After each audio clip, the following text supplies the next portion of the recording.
Snowbound Expo, as I keep saying, big social event. Yeah, we have big our time. old friends. When we meet, we make new friends. We look at the next generation. Let me ask you, dude. This is Johnny Egan, everybody. The last name should sound familiar if you don't know him himself. He's related to Dan Egan, friend of Ski Rex Media. Okay, so there's my name drop. Are you able to stand on your own, or are you now in your dad and uncle's shadow? You're not. It's not like that, is it? No, I think that's a great question. I think for a while it did kind of feel like that. But that was more like in high school. Sure. So moving to Bozeman and going to Montana State University, I was able to like build my own platform and express myself in my own way, because the two of them are, I mean, they're legends, period. Sure. But on the Northeast, more than anything, that's where they hang out. Sure. So to kind of cut my teeth at Bridger and figure it out, I think that was the moment that I was able to step away from it. Awesome.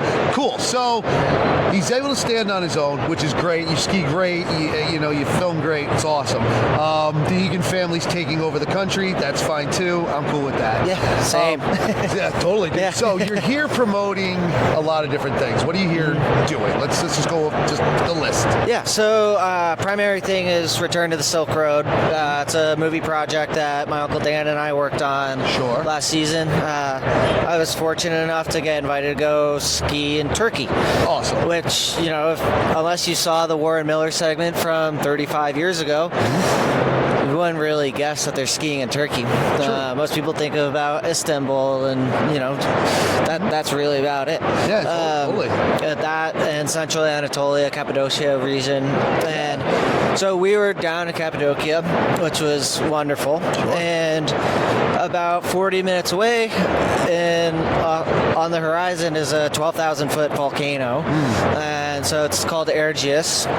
It's one of the newest ski areas in the world. So between 2006 and 2011, they fully developed this mountain. So it's totally modern, detachable quads, gondolas, and whatnot. Very cool. I think there's 18 lifts total. Sure. So that's the primary reason why I'm here. And then, I got to see my family, which is wonderful. Awesome. Love it. And then, talk with brands. I work with Fisher primarily for my skis and boots. And so it's been wonderful to meet the guys that I've been emailing with. And even just Zoom calls. So it's great to actually shake hands and see everyone. Beautiful. And running into a bunch of old friends as well. Absolutely. So as he said, he's working with Fisher up here. It isn't conflict of interest, because I work for Blizzard and Technica. So there you go. So, Sarah and David are great. There you go. See? So we're good. But kidding aside, you're doing big things. Return to Silk Road was awesome. Thank you. I'm very vocal about where I think ski films are these days. And you see a lot of the time it's just talk, jump, talk, jump, jump, talk, jump. And then the talk is younger folks who maybe not translate well to some of us older guys. Yeah. Your film was much better. If I may be so bold, it was much better. There was a lot there. And of course it covered history, which is great. Dan, always very entertaining. You also very entertaining. The way it was filmed, the way you and Dan explained it last night was that he had his filmmaker, you had your filmmaker, and you guys made a film. Your film, his film, together. Can you expand on that a little bit? Yeah, no, it was splendid to have Tom Grissom, who Dan's worked with for, well over 20 years now. Sure. And then have Corey Potter come in, and so Corey and I are much closer in age, and we travel through the mountains also very similarly. And I think having the two different age groups helped a lot, because as you're saying, it's a lot of the ski movies, especially the long format ones nowadays, there's too much narrative that they're forcing upon you, which is why I think it kind of falls flat. Sure. And I really like the way that the ski movie industry has been moving the last, I don't know, 5 years or so, where Sure. we have these short format films that, they tell a good story, but they're not just shoving it down your throat. Sure. So yeah, with that, like, we already had the storyline, like it really kind of wrote itself, which Sure. it made things easy. But Beautiful. but yeah, no, having it be multi-generational, I think, really just added, like, that was the secret spice right there. Yeah, absolutely. And it was great. Like I said, people really seem to enjoy it. It can be seen. You didn't have to see it here. Definitely online in the normal places like YouTube and such, right? Yep. Yeah. It's on YouTube. The links in my bio on my Instagram, my TikTok. Very good. All right, cool. So yeah, follow Johnny Bahama. It's a double underscore. Yeah, absolutely. I figured that out this morning. Yeah. Yeah. Aloha. So definitely go check it out. Very good, awesome. So what's next for you? What are you doing? Are you doing more family stuff? You doing more of your own stuff? You just gonna hang out with Fisher for a while? What are you gonna do? All of the above.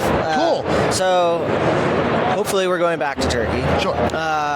It's still in the works, and it takes a while. Like, we're working directly with the Turkish Board of Tourism. Sure. So there's a lot of hoops and a lot of levels that it has to travel through. Sure. But hopefully that'll be happening late February, early March. Nice. And we'll probably be over there for 2-3 weeks. It's going to be a 5-piece episodic series if all goes to plan. Very nice. And again, focusing on the shorter format, where about 5 minutes of hop. Okay. And then as far as like personal projects go, a friend of mine reached out a couple weeks ago, and the goal of that project is, the ski movies make it feel really unattainable. And I did a project called We Are Not Experts. And that came out a couple years ago. And he wants to take that same energy and vibe to it, where it's like, we're all just skiers. Like, we're just there to have fun. It doesn't matter how good you are. Absolutely. So yeah, we're trying to figure that one out. I like that. And then hopefully do another project, just touring around the mom and pop ski hills in Montana, because the smaller ski areas that aren't affiliated with any major passes, the reason why they're not affiliated with these big corporate companies is just they have a lot more soul and integrity to them, which I really, really appreciate. Absolutely. See, the kid gets it. It's wonderful. We were actually talking about some of this stuff last night. About it doesn't matter how good you are, just as long as you're having fun, you're out there doing it. If you want to hide your secret stashes, that's one thing. Yeah. But beyond that, everybody's welcome. We all do it. If you get into that project and you're filming and you need your bad skier, I can be the bad skier if you Perfect. need me. Yeah, come out to Montana. Absolutely. Oh God, so high.